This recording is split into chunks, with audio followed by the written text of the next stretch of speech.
بسم اللہ الرحمن الرحیم۔ السلام علیکم۔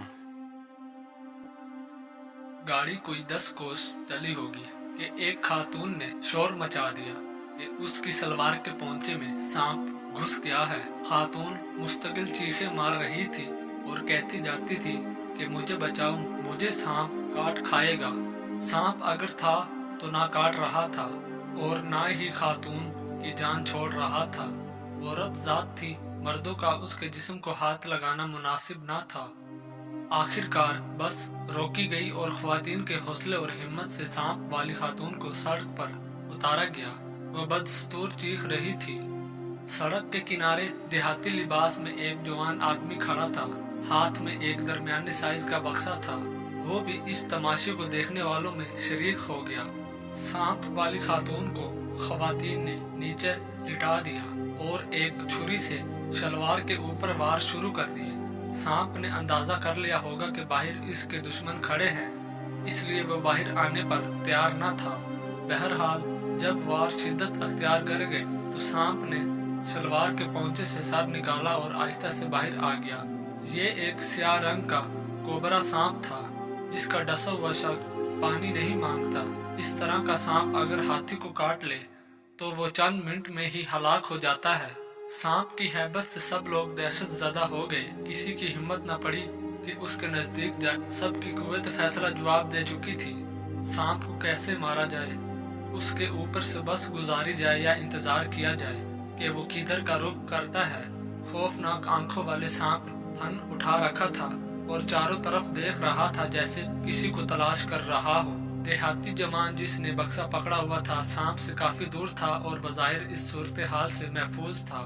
بس کے ایک مسافر نے دعویٰ کیا کہ اس کے پاس ایک ایسا دم ہے کہ سانپ اندھا ہو جائے گا، پھر اس کو آرام سے مار سکیں گے۔ مسافر نے، جو سانپ سے 20 فٹ کے فاصلے پر تھا، دم کرنا شروع کیا۔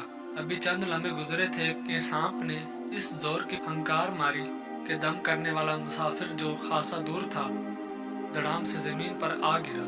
سانپ کی پھنکار سے اس کا رنگ زرد پڑ گیا۔ وہ دم کرنا بھول گیا اور بھاگ کر بس میں بیٹھ گیا۔ اب سب لوگ دم بخود تھے کہ سانپ کیا کرتا ہے۔ جس خاتون سے ابتدا ہوئی تھی اسے سانپ نے کتن کوئی گزند نہ پہنچائی۔ وہ پتھر پر بیٹھی ڈرامے کو دیکھ رہی تھی۔ کسی نے مشورہ دیا کہ پیالے میں دودھ ڈال کر سانپ کو ایک طرف لے لیا جائے۔ کوئی یہ مشورہ دے رہا تھا کہ بس اوپر سے گزار دی جائے۔ یہ سب باتیں جاری تھیں کہ سانپ اپنی جگہ سے ہلا اور سیدھا بکسے والے دیہاتی جوان کی جانب سرکنے لگا۔ چند ہی لمحوں میں وہ نوجوان کے بالکل قریب پہنچ گیا۔ اب سانپ اتنا قریب تھا کہ نوجوان بھاگ بھی نہ سکتا تھا۔ دیہاتی جوان کا رنگ زرد تھا اور ہوش اڑے ہوئے اسے یہ خیال تھا کہ سانپ نے اسے اب کاٹا۔ نوجوان نے ایک چیخ ماری اور چند لمحوں میں اس کا جسم نیلا پڑنے لگا۔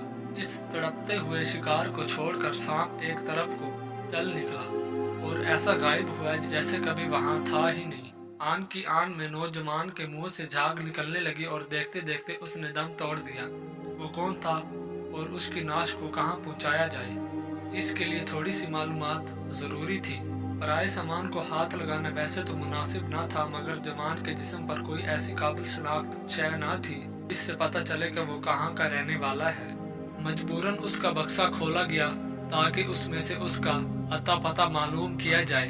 جب بکسا کھلا تو لوگوں کی ماری حیرت اور خوف کی چیخیں نکل گئیں۔ بکسے میں کہنی تک کٹے ہوئے 2 ہاتھ یا بازو موجود تھے۔ بازوؤں میں پھنسی ہوئی سونے کی 8 چوڑیاں تھیں۔ ساتھ کھائی پڑتا تھا کہ نوجوان کہیں ڈاکہ مارا یا واردات کی، مگر بازوؤں میں سے چوڑیاں اتر نہ سکی تو مجبوراً کہنی تک بازو کاٹ کر بکسے میں رکھ لیے کہ اب آرام سے چوڑیاں اتاروں گا اور بازوؤں کو کسی مناسب جگہ پر پھینک دوں گا۔ نزدیکی تھانے کو اطلاع دی گئی۔ پتہ چلا کہ ابھی واردات ہوئی ہے اور کسی نے سونے اور دیگر اشیاء کو لوٹتے ہوئے ایک عورت کے بازو کاٹ لیے۔ وہاں موجود مسافر اللہ اکبر پکارنے لگے اور کہنے لگے، اے اللہ، تو نے کس طرح ظلم کا بدلہ لے لیا اور ظالم کو عبرت کا نشان بنا دیا۔ پھیکی خشک جلیبی 2 عدد، نر چھوارا 3 عدد۔ ان چیزوں کو آدھا کیلا دودھ میں ڈال کر ہلکی آنچ پر جوش دے۔ اب اس میں تھوڑی سی زعفران